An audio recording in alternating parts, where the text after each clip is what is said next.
Amen. Imbere ya byose ntanguye gushima Imana Amen. But before everything, I thank God. ko yemeye ko nongera guhagarara imbere yanyu Because God has allowed me to stand before you kugira ngo tuyage ijambo ryayo. so we can share the word of God with you. Nkongera gushimira n'abarongozi And we're thankful to God's servants as well. basuye kumuha umwanya. For they give me a time once again. Hama umwanya tugomba dufate So the time we're going to utilize now, ni umwanya mutoyi cyane it's going to be a very short time. ntabwo dutevya. I won't take long. Mugabo hari akantu ngomba gucisamwo But there's something I want to do or say before that. kubabwira imbere yuko tuvuga ubutumwa. To tell you, share with you before we preach. Umwanya turimwo This time we are going into, or the moment we are moving into, ni umwanya Satani yanka cyane it's a moment that Satan hates. kandi abizi bamwe murabizi. And many of you, or most of you, are already aware of this. Abatabizi babimenye. And if you are not aware, you should be aware now. Umwanya ni umwanya arungika abadayimoni This moment, Satan will send his demons uburyo bwose of every kind. kugira ngo adusamaze. That way, it could become a distraction to us, cyangwa samaje ishengero or the church could be distracted. kugira ngo ijambo ry'Imana ntibaryumve. That way, God's message is not heard. Kandi aza kuja mu buryo bwose. And Satan is going to come in different ways, in all ways possible. Mu nzira zose In all nizazamo. paths possible, he will come. Icyambere The first one, ateza kuyogora. there's going to be a lot of talkatives. Icya kabiri And secondly, ateza gusinzira. because put for sleep or to feel Icya sleepy. gatatu And third, ateza kwibuka ibyo wasize muhira. he causes people to remember things left at home. Icya kane And fourth, aguteza kwiyumvira ibyo uzokora muri he none. make you to plan about what to do next week or this coming week. Aja mu bintu byinshi cyane. So Satan comes in many different forms. Nakubwira ube maso. So I can tell you this, be awake and be aware, Ni igihe cyo kuba maso. because it's a time to be aware. Satani ntatunyage. That way Satan does not rob us, Ko arabona igihe cyo ko cegereze. because he knows his time is almost over. Urabe muri izo nzira zose So looking in all those possible paths, uhagarare bwuma. that you stand strong.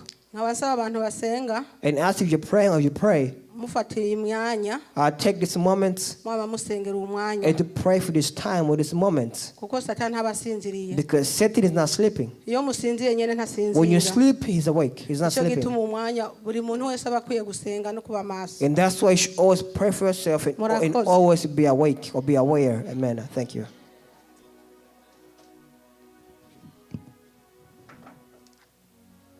Hama ntidutevya Like I said, we're not going to take long. ni ijambo ryo kugurura. I am here as an opener.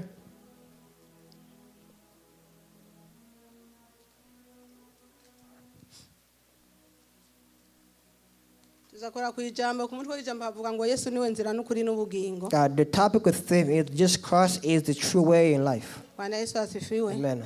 Turaba umuntu aturabire Yohana. We're going to read the book of John, Yohana 14. John 14.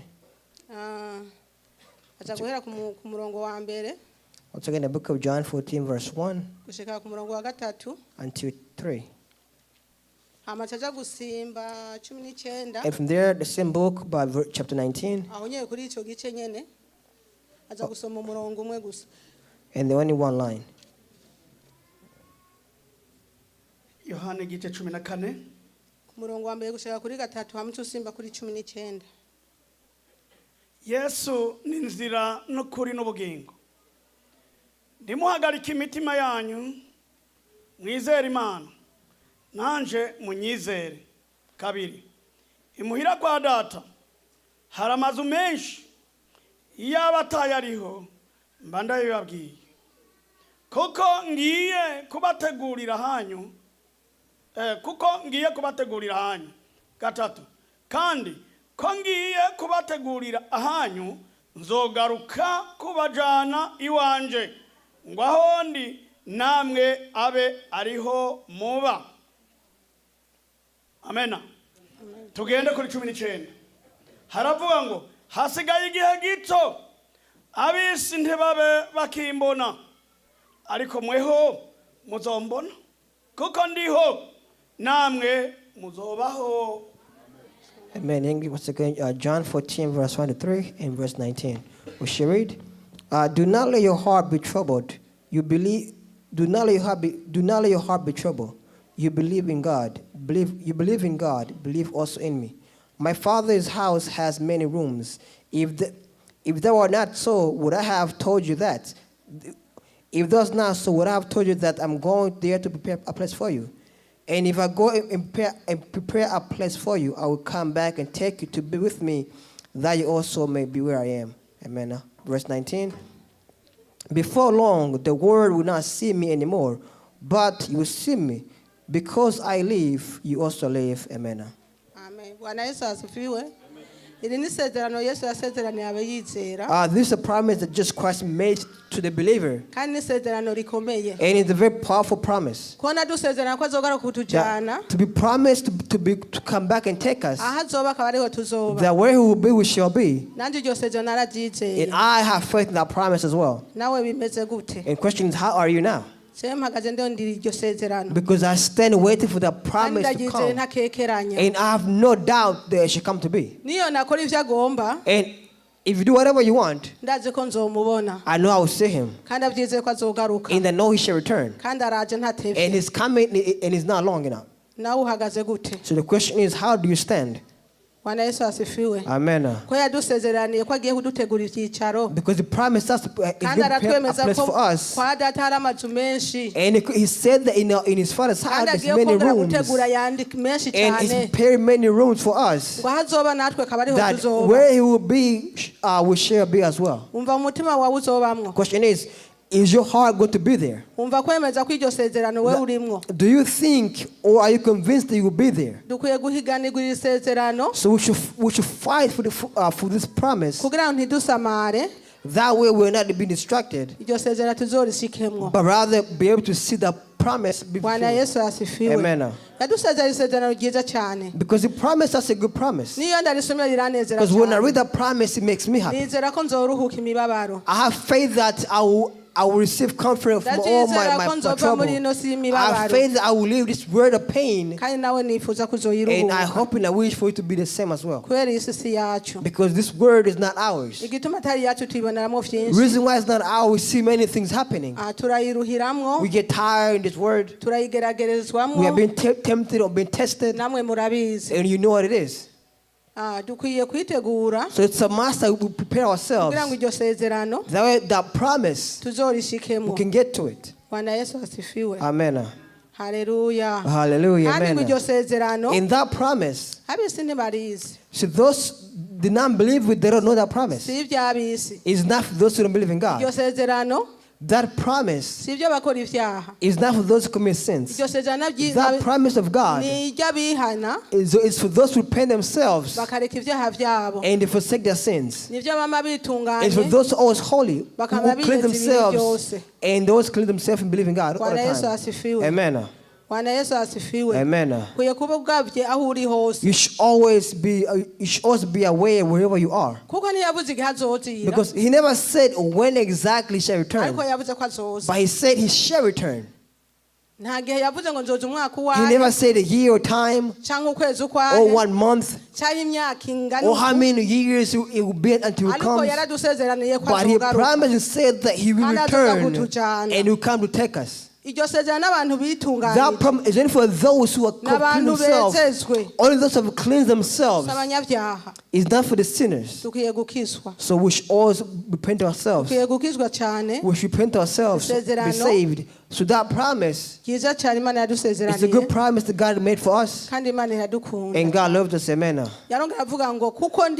Because he said that because I am, so you will be. Amen. So we shall live. And no matter what, we will be there. If only those who believe in him, then let's fight for heaven. Let's change. Amen. Hallelujah. Hallelujah. Question is, are you ready? Are there not things that have become a trial to you? Are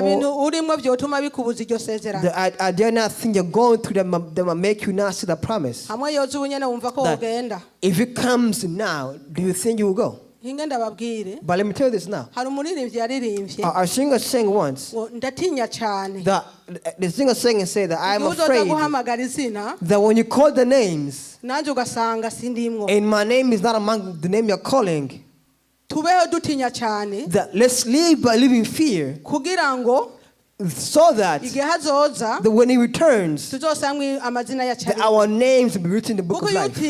Because when you are afraid, it makes you learn about God more. Because you said, if my name is not there, I'll be ashamed of myself. If my name is not called, I'll be embarrassed. So let's be afraid. Let's believe in God so our name can be called on that day. Amen. Let's prepare ourselves. If you look at the Word of God and you look where we are now, the time is nearer than ever. Because whatever He said in the past has come to be. If you don't see it now, know this has always come to be. There's no peace. No peace in the families. There's no peace in the families. There's no peace in churches. There's no peace in the world. Hunger is more than ever. The people are killing themselves by daylight. Even in the church, they kill each other. Whatever that has been spoken long ago has always come to be. So we should stand firm, aware, and stand strong, and praying a lot, and be aware. And let's always be aware. We ask you to be aware. So even for us, we can have something to bring before God. Amen. Hallelujah. Hallelujah. We should always be aware that if it's hard for you, try your best. Hallelujah. Amen. Try your best. If only as I see you now, that all of you here, that if only we can get to that promise, that will make us always happy. Amen. You'll be a very great joy. Because in heaven, it's not for the prostitutes, it's not for the thieves, it's not for those who have pride, it's not those who cause others, it's not those who wish bad on their friends, it's not those who are drunkard. Brother, the heaven is only for the holy ones, those that have clean themselves. Only the few who clean themselves are holy enough will see heaven. Like I said, let's be aware. Because in the world, there's many things that distract us. But rather, let's cast them away. Because those things are of no value to us. Because Satan is not sleeping now. And that's why Satan chases behind. And it chases like a lion. And the one thing you can do to win against him is pray and calling upon our God. And God will do it. And love praying. Because praying free. Oh, hallelujah. Amen. Pray and give you an armor. Pray and make you to stand strong. Pray and make you to not be afraid. The Christian love praying. Love praying. Because we are in a harder time than ever. So do not be distracted. But let's be aware. Because our King made us a promise, a good promise. And he's in the door. And he's knocking. Hallelujah. Amen. If you heard the word of God, God bless you. Amen. Icyo waboye ko rikwiye kuvugwa isaha aya masaha y'akagatondo turagushimiye cyane ibisigaye twasabye ngo bibe mu mitima yabyumvise kandi hagira icyo rikora mu mitima y'abenshi mwami wadusezerana isezerano rikomeye uravuga ngo ntiduhagarike imitima yacu ngo ugiye kudutegura ibyicaro mwami kandi ngo uzogaruka. Haleluya. Ngo uzoza kutujana ngo aho uri natwe niho tuzoba. Nisezerano rikomeye ku bantu bakwizera. Yesu turasabye uduhe kukwizera no kukwizigira kandi duhagarare twame tugavye kugira ngo iryo sezerano tuze durishikemwo. Ntituzibe mwami nka zabyijuju vya matara yabo mwami atayuzuye ntuzi bitoro. Turasabye Kristo Yesu ngo dufase kandi utwambike imbaraga mwambike mwemu wawe ukuri wo kutubandanisha n'urugendo duhuramo n'ibibazo byinshi n'urugendo duhuramo n'intambara nyinshi ni mu rugendo rurimo imitego myinshi kandi mwami inzira ducamo ni nto cyane n'abayibona ni bake cyane turasabye ngo dufate ukuboko muri runo rugendo mwami twiyemeze kugukorera dushoboze muri byose twambika imbaraga Kristo Yesu hamisiga rusizeho bana natwe hari ukiri inyuma turamusenge nawe nyene ndasabye umuhagararira kandi umubera Imana hama ibisiga ya mwami uhaze itorero ryawe